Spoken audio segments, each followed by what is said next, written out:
You are looking at Julian's pronunciation guide, where we look at how to pronounce better some of the most mispronounced words in the world, like this other curious word. But how do you say what you're looking for today? We are looking at how to pronounce these names, as well as how to say more interesting but often confusing coffee names that many mispronounce, so make sure to stay tuned to the channel. This is a portmanteau word, a combination of two words, frappe or frappe from French and cappuccino from Italian.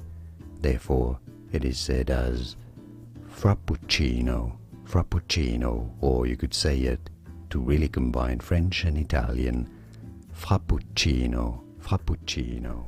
Here are more videos on how to pronounce more confusing words and names too many mispronounced. Like this video if you found it useful. I appreciate your support. I'll see you soon and thanks for watching.